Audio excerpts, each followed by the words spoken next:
আজকের ভিডিওটা তাদের জন্য যাদের অন্নপূর্ণা যোজনায় আবেদন অ্যাপ্রুভ হয়েছে, কিন্তু স্ট্যাটাসের ক্ষেত্রে দেখাচ্ছে পেমেন্ট ফেলিওর, অর্থাৎ অ্যাপ্লিকেশন তো রিজেক্ট হয়নি, অ্যাপ্রুভ হয়েছে কিন্তু ব্যাংকে টাকা আসেনি। কী কারণের জন্য আপনাদের ব্যাংকে টাকা আসেনি এবং ব্যাংকে যাতে টাকা আসে তার জন্য আপনাদের কী কী করণীয়, সেই নিয়ে আজকের এই ভিডিওটা আমার বানানো। তাই অবশ্যই কিন্তু ভিডিওটি শেষ পর্যন্ত দেখার চেষ্টা করবেন, তাহলে পুরো বিষয়টা বুঝতে পারবেন।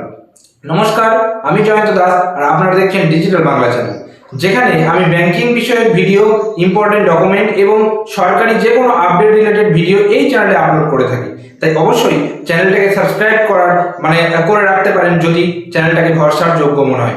আমি কিন্তু একদম সঠিক তথ্য আপনাদেরকে দেওয়ার চেষ্টা করে থাকি। তো প্রথমেই আপনাদেরকে বলবো, আপনাদের যাদের আবেদন অ্যাপ্রুভ হয়ে গেছে কোনো রকম চিন্তা নেই, মানে আপনাদের খুশি, শুধু একটা প্রবলেম হয়েছে, সেটা হচ্ছে ব্যাংকে টাকাটা আসেনি। এইটার জন্য কি করতে হবে আপনি ভালো করে শুনুন। সম্ভাব্য কারণগুলো আগে জেনে নিন, কি কারণের জন্য আপনার ব্যাংকে টাকাটা আসছে না। অ্যাপ্রুভ হয়ে গেছে ব্যাংক, মানে সরকার থেকে যখন আপনার ব্যাংকে টাকা আপনার আধার কার্ডে টাকা পাঠানো হচ্ছে, তখন সেটা আপনার ব্যাংকে আসছে না। প্রথম যে কারণ সেটা হতে পারে ডিবিটি লিংক নেই। আপনার যে ব্যাংক অ্যাকাউন্ট, সেই ব্যাংক অ্যাকাউন্ট ডিবিটি লিংক করা নেই। ডিবিটি লিংক কি, এইটা নিয়ে আমি অলরেডি ভিডিও বানিয়েছি, যদি জানতে চান বিশদে আপনারা আমার চ্যানেলে গিয়ে দেখে নিতে পারেন। এবার এই ডিবিটি লিংক কিন্তু আপনাকে থাকতে হবে ব্যাংকের সাথে, তবে আপনার টাকা আসবে। এটা কিন্তু প্রথম থেকেই বলে আসা হচ্ছে যে কোনো সরকারি প্রকল্পে টাকা নিতে গেলে ব্যাংকের ডিবিটি লিংক থাকা বাধ্যতামূলক। এই ডিবিটি লিংক আপনি অনলাইনে ঘরে বসেও করতে পারেন যদি আধার কার্ডের সাথে মোবাইল নাম্বার লিংক থাকে, না হলে আপনি সোজা ব্যাংকে চলে যাবেন। ব্যাংকে গিয়ে আপনি কিন্তু ডিবিটি লিংক করার জন্য অ্যাপ্লিকেশন করতে পারেন, ফর্ম ফিল আপ করে জমা দিতে পারেন, আপনার ব্যাংকের ডিবিটি লিংক হয়ে যাবে, কোনো রকম অসুবিধা হবে না। তাহলে প্রথম কারণ হলো এটা, যদি এটা হয়ে থাকে তাড়াতাড়ি ঠিক করে নিন। দ্বিতীয় কারণ, আপনার ডিবিটি লিংক রয়েছে কিন্তু আপনার ক্ষেত্রে মানে দেখা গেল ব্যাংকের ক্ষেত্রে ডকুমেন্টসের নামের কিছু মিসম্যাচ রয়েছে।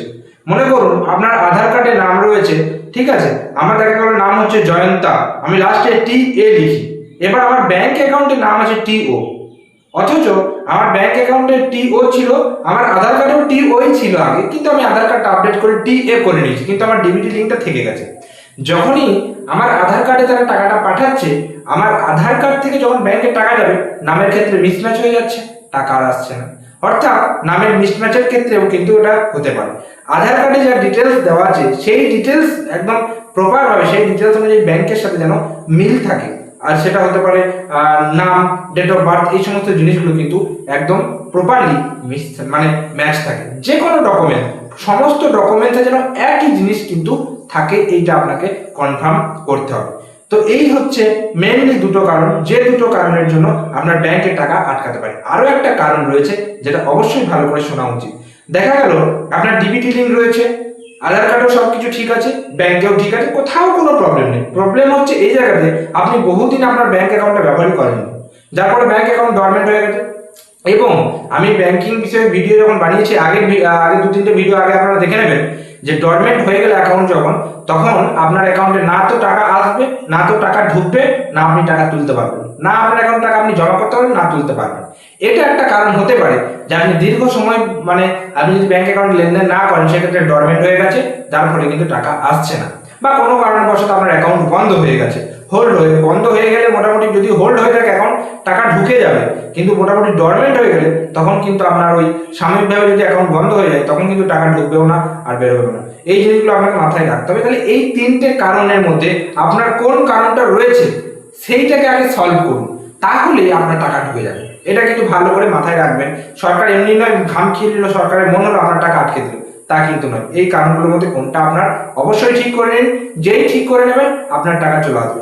আপনাদের মনে এই প্রশ্নটা হতেই পারে যে তাহলে আমার যদি এই মাসে না হয়, আমার যদি পরের মাসে টাকা ঢোকে, বলে রাখি আপনার এই মাসে যদি অ্যাপ্রুভ হয়ে থাকে, মানে এই মাসে আপনার অ্যাপ্লিকেশন অ্যাপ্রুভ হয়ে রয়েছে অন্নপূর্ণা যোজনা, কিন্তু কোনো কারণবশত টাকাটা আপনি এই মাসে পেলেন না, মানে আপনি আবার ঠিক করে নিয়েছেন, সমস্ত যে প্রবলেমগুলো ছিল ঠিক করে নিয়েছেন, দ্বিতীয় মাসে অর্থাৎ এখন জুলাই আগস্টে যখন টাকা ঢুকবে, তখন 2 মাসের টাকা একসাথে ঢুকে যাবে আপনার ক্ষেত্রে, যাদের অ্যাপ্রুভ হয়ে আছে কিন্তু টাকা আসেনি।